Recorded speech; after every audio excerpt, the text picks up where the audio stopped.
Okay, we're going to start with volume. The first volume we're going to talk about for this class period is known cross-sections. You need to take a look at that on Google. Google what volume of known cross-sections so you can get a visual on that. Area is two dimensions. We integrate the height of your function times the width. Remember, delta is our width.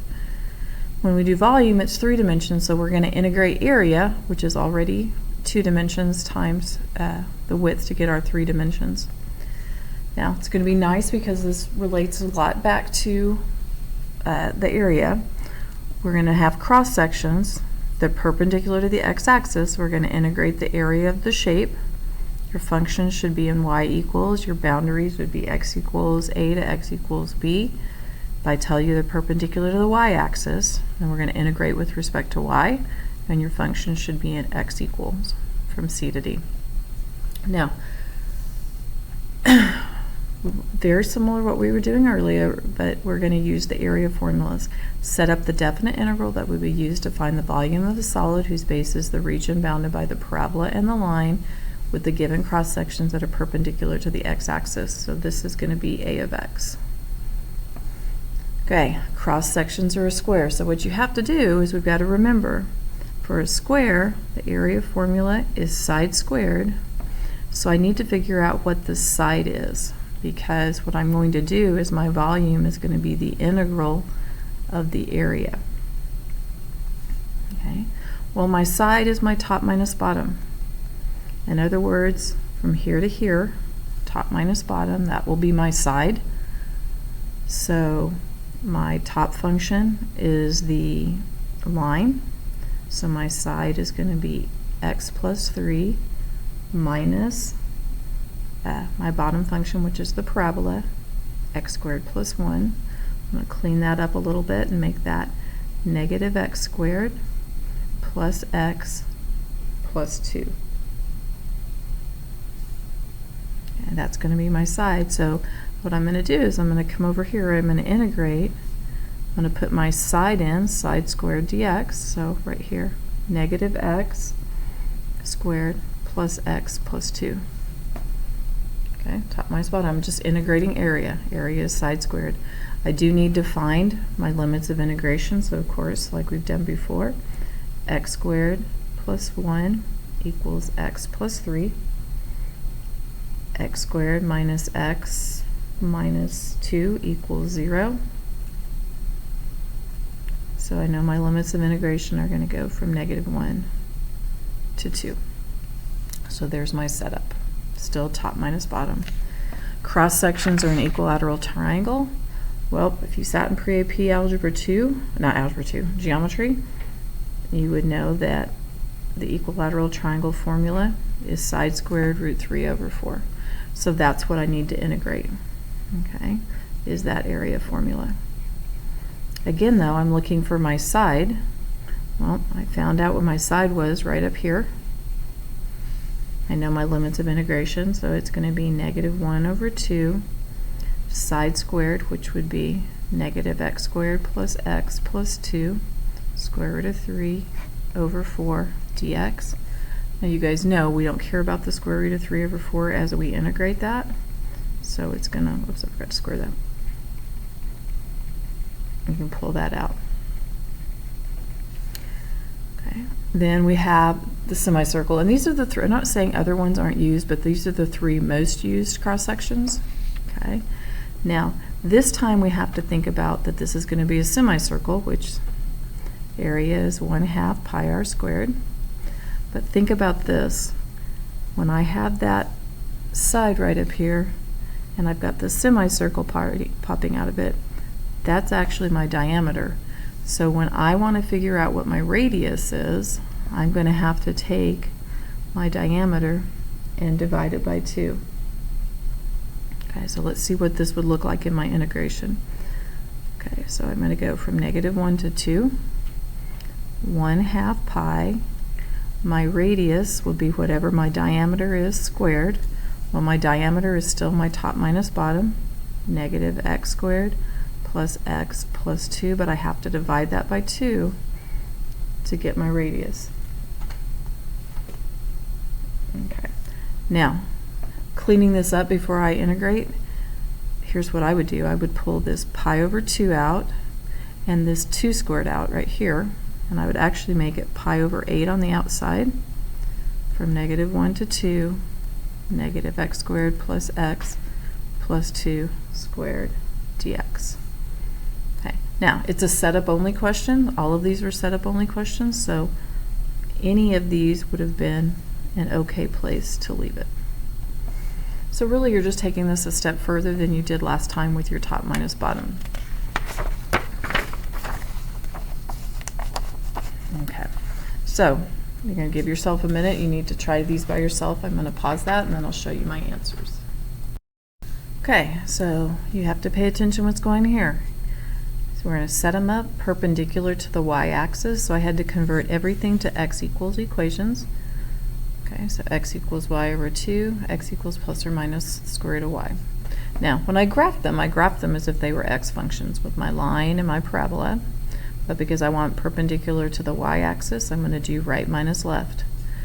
So right minus left, that gives me the parabola of the square root of y minus my y over 2. So that's going to be my side.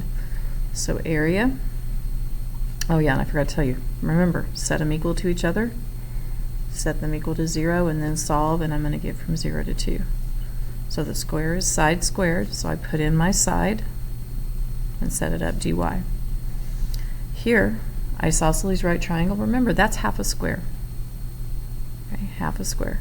So 1/2 from 0 to 2, right minus left squared, because that's my side. Okay, so it's important to pay attention to your side. Or in this instance right here, it says the cross section are quarter circles, so there's my area formula, 1/4 pi r squared. Okay, the radius is on the base. So the radius is on the base, so as opposed to last time when I had that diameter, I had to cut it in 2. This time it's just telling me my radius is the base, so it's just pi over 4 from 0 to 2 r squared. Okay, so those are some setups. Now you do need to be able to do them by hand. Right here it says find the volume of the solid of the base bounded by these two lines, x equals 0. It's an equilateral triangle perpendicular to the x-axis. So here's my equilateral triangle formula. I sketched my graph so I could know which one was top minus bottom, and I put it in my formula. So let's work this through by hand. So I get the square root of 3 over 4 from 0 to 2, so we want to clean this up a little bit. Now look at this, 1 minus -1, that's going to give me a 2. Negative x over 2 minus x over 2, so negative 1/2 x minus 1/2 x is just going to get me a minus 1x squared dx. This is one of those things where a lot of your algebra comes into play, because now I need you to FOIL that out. 4 minus 2x plus x squared dx, and now you're ready to integrate. 4x minus x squared plus x cubed over 3, and we are going to oops, that should have been minus 4x right here, you guys. This should have been minus 4x, sorry. 2 squared is 4, then you multiply that, get minus 4x, so then I'm going to get minus 2x squared right there, and we're going to evaluate that from 0 to 2, and then you plug in your values. Okay, this one's kind of nice because I'm going to plug in a 0, so I really only have to do 4 times 2, which is 8, minus 2 times 4, which is 8, plus 2 cubed over 3, which will give me 8/3, then minus 0, because it's a polynomial. So what this is going to give me is this is going to give me 8 square roots of 3 over 12, which will give me 2 square roots of 3 over 3. Oh gosh, I ran off the page. Okay. Okay, let's take a look at another one. Okay, now right here it says find the volume of the solid whose base is bounded by the function from 0 to pi. So they're telling me 0 to pi. Equilateral triangles perpendicular to the x-axis. So again, trying to get you used to this formula right here. So my volume is going to be the square root of 3 over 4. Integral, it told me, I don't even have to find my integration, elements of integration. And then side squared, top minus bottom. Okay, so my side It's going to be 4 square roots of sine x minus 0. And I have to square that, dx. Okay, so this one, even though it looks kind of icky, it really turns out to be a pretty simple problem to solve. We get the square root of 3 over 4 from 0 to pi. 4 squared is 16. Then square root of sine x squared is sine x dx. I can pull that 16 out, so now I just have 4 root 3. Sine integrates to negative cosine x. We're going to go from 0 to pi. Okay.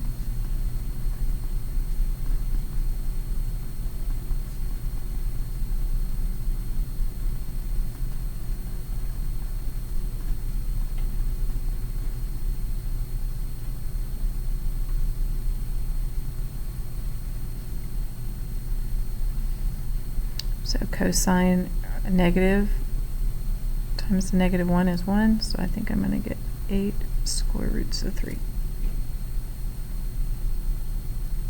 Get that right? Yeah, 16, 4. Yep. Okay. Here we've got perpendicular to the y-axis. Okay, so that's y equals x cubed, so sketch that graph right there. Y equals 0. That's this horizontal line, and x equals 1. It's this line right here. So we're taking this little piece right here, and we want the cross sections to be squares, so area is going to be side squared, but it needs to be perpendicular to the y-axis. So that means when I convert this, that means x is going to be y to the 1/3 power. I take that cube root. So I'm going to do right minus left. Well, right here, y'all, the right one is 1, so my side is going to be 1 minus y to the 1/3 power. Okay, so my volume will be the integral. Okay, this one's kind of easy because we're going from 0 to 1. It's a square, so side squared 1 minus y to the 1/3 squared dy. Okay. Now, I expect you to be able to FOIL this out. I understand it's got a fractional exponent, but we can do this. It's going to be 1 minus 2 y to the 1/3 plus y to the 2/3 dy. Yeah, if you have to, it's 1 minus y to the 1/3 times 1 minus y to the 1/3. If you can't do this in your head and get here, then do it on paper and move it over. Okay, you'll integrate. You're going to get y minus 2 3/4 y to the 4/3 plus, and then you'll get y to the 5/3, which means I'm going to multiply by 3/5. I'm going to value all that to 0 to 1. So that will give me 1 minus 6/4 plus 3/5. Okay. Get a common denominator, however you want to do that. 20 minus 20 over minus 30 over 20 plus 12 over 20, which gives me 2/20, which is 1/10. Oh god, I got off the paper again. Okay.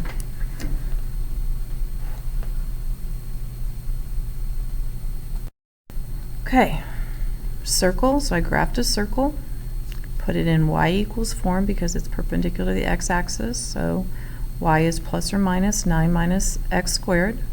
So my top function is the positive square root of 9 minus x squared, bottom negative. So my top minus bottom, which is my diameter, this plus this, which gives me 2 square roots of 9 minus x squared. Okay, so that's my diameter. I put it in over here in my function, my pi over 2 r squared, so 2 square roots of 9 minus x squared. Cut it in half because that's the diameter squared. Okay, work the rest of this out. You have to get with one of your friends to get the calculator information, or you can come in and see the rest of this. Quiz next class period.